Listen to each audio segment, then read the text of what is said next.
What's going on, everyone? Welcome back to another episode of Primetime Sports Podcast, hosted by Joey Maylars. So in this episode, I'm going to give a preview of tonight's college football national championship game between the University of Washington, who is the number 2 seed, versus the number 1 seed, the University of Michigan. A great game kicking off tonight at 7:30 on ESPN. I'm going to preview that game, but before doing so, I'm going to recap last week's college football semifinals games. We'll start off with Michigan and their big win over Alabama in overtime. That ended up being a 27-20 final, Michigan getting the win in overtime. Blake Corum was great in the game, scored the first touchdown of the game for Michigan, also scored the last touchdown of the game for Michigan with a 17-yard touchdown run in OT, making it a 27-20 game. Alabama had a chance to tie it on the goal line. They had a 4th and 3 play with the chance to potentially tie the game.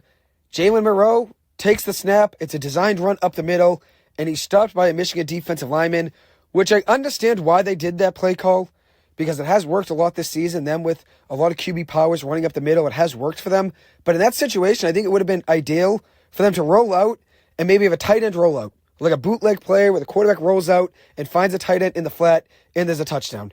That would have been ideal. That ends up obviously not being the case. Nick Saban goes with that play call. Alabama had a chance with 2 timeouts. Michigan had a timeout. Alabama had a timeout. So there were 2 timeouts. They had a chance there to try and go out and find the best play call. After 2 timeouts, one by each team, that ends up being the call Alabama goes with, and obviously it does cost them. They end up losing the game. People are going to look at it in hindsight, obviously.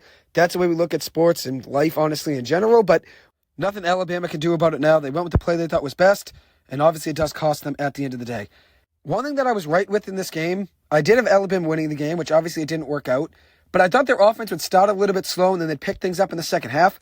They did have a touchdown in the first quarter, a Jason McClellan 34-yard touchdown run, which was great. Then after that, their next touchdown they scored was in the fourth quarter. So they had a touchdown in the first quarter, a field goal in the second, nothing in the third, and then 10 points in the fourth quarter, with a field goal giving them a 20-13 lead with 4 minutes and 41 seconds to go. Prime position for that team to find a way to win the game, have a big defensive stop, but that ended up not being the case. Michigan got the ball and drove down the field, scoring a touchdown to tie the game at 20 points with a minute and a half to go. So Alabama had a chance to go down the field, maybe kick a potential game-winning field goal with a minute and 34 seconds left. That obviously ends up not happening either. So a lot of things did not go Alabama's way late in this game. And there was a big play when Alabama was on defense. With a chance to stop Michigan and win the game with 3 minutes or so to go, they allowed a big conversion to Michigan. It was a 4th and 2 conversion on Alabama's 40 with 3 minutes to go, and they allowed a 27-yard pass play from J.J. McCarthy to Blake Corum. And that was a big momentum shifter there. After that play, I knew Michigan was going to score and tie the game. But I had a little bit of hope that Alabama would find a way to maybe kick a potential game-winning field goal, since their kicker, Will Reichert, is very good. He kicked a 52-yard field goal and a 50-yard field goal in this game. So I thought if Alabama could find a way to move the ball downfield, get to field goal range, they could win the game with a game-winning field goal. But that ends up not being the case. Everything kind of went Michigan's way in the last 5 minutes of the game and in overtime, and they ended up winning 27-20. Credit to Michigan's defense. They did make things hard on Alabama in that offense. They held Alabama to just 288 yards with 5 fumbles from Alabama, one of them being lost. But forcing 5 fumbles is very impressive. One thing that Jalen Moreau did very well was running the ball in the game, 21 carries for 63 yards. He was running the ball consistently and effectively, but obviously wasn't enough to go out there and get the win. Just 116 passing yards in the game from Moreau. As for J.J. McCarthy, though, on the other side, 17-27 passing, 221 yards and 3 touchdowns with no picks. Also did add in 3 carries for 25 yards. He actually impressed me in this game. He had a very good game. I know I was doubting him. I know I said I didn't have much confidence in him heading into that game, since at the beginning of the season I wasn't really too big of a fan of him. But he did enough to get a win, obviously, there. It didn't make any mistakes, really. And that ends up being a big difference maker in that game. So credit to J.J. McCarthy. Obviously, everyone's going to look at Alabama's play call at the end of the game and look at that for the reason they lost. But Alabama's defense did have a chance with 4 minutes to go to get a stop on 4th and 2 and win the game right there.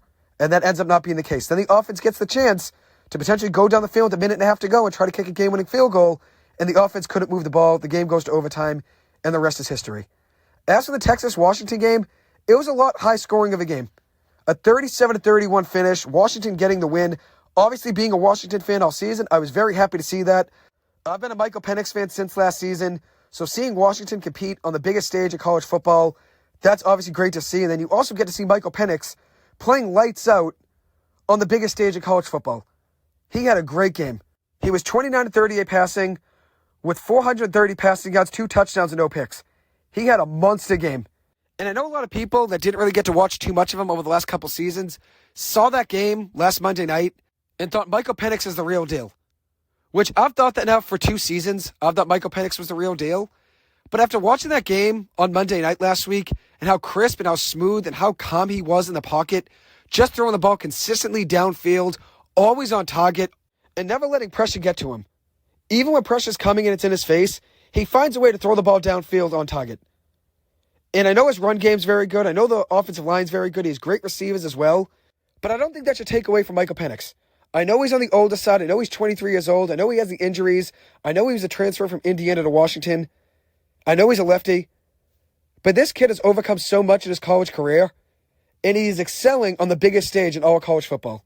That Washington offense put up 37 points and 532 yards against Texas's defense. And Texas' defense was very good all season long. Credit to the receivers, though, on Washington. Rome Odunze, 6 catches for 125 yards. I think he is right there as the best wide receiver in the draft with Marvin Harrison Jr. I know Marvin Harrison Jr. is getting all the hype and all the credit for this wide receiver group, but Rome Odunze is an absolute stud, and he deserves to be in the conversation for the best receiver in this draft. He's not going to go first overall. He's not going to go top 3 like Marvin Harrison Jr. is probably going to go, but I think Rome Odunze's talent is very comparable to Marvin Harrison Jr. Washington does have some other very good receivers as well. Jalen Polk, 5 catches, 122 yards, and a touchdown in this game. Jalen McMillan, another great receiver in that trio, 5 catches of 58 yards and a touchdown. They can just beat you downfield because of how great of a passer Michael Penix is, how dangerous receivers are, and how good their offensive line is. And it does help when you have a running back like Dylan Johnson, who is very good and can find a way to wear you down in the run game. 21 carries, 49 yards, and 2 touchdowns last week. Also did add in 3 catches for 18 yards against Texas. Did have an injury at the end of that game, but it seems like he'll be ready to go for tonight's game. As for Washington's defense, Braylon Trice made things very hard on Quinn Ewers in that Texas offense. Trice had 2 sacks in that game and a forced fumble. Obviously is raising his draft stock.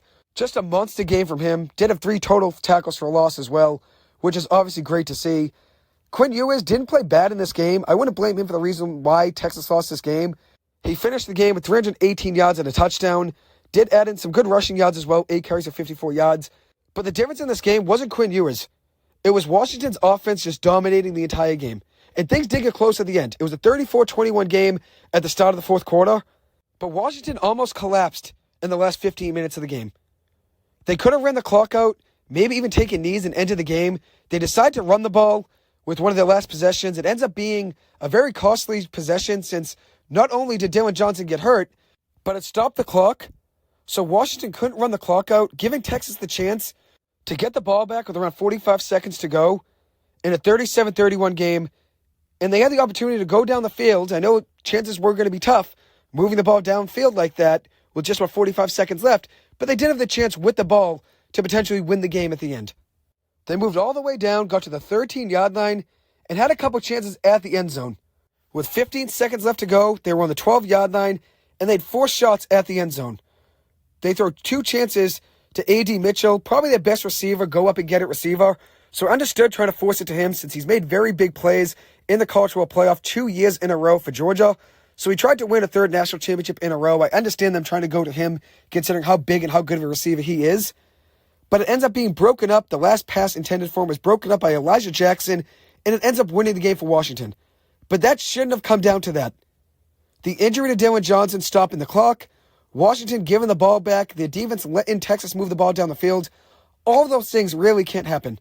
So tonight, if Washington wants to win, they have to play a lot more clean like they did in the first half versus Texas, not like they did in the fourth quarter versus Texas. If they play like they did in the fourth quarter against Texas, tonight against Michigan, that would be a problem. So now let me preview tonight's game.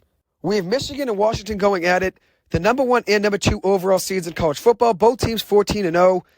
Washington has won 21 straight games dating back to last season, which makes them the 3rd team in college football playoff history to be playing in the national title game with a win streak of 20-plus games.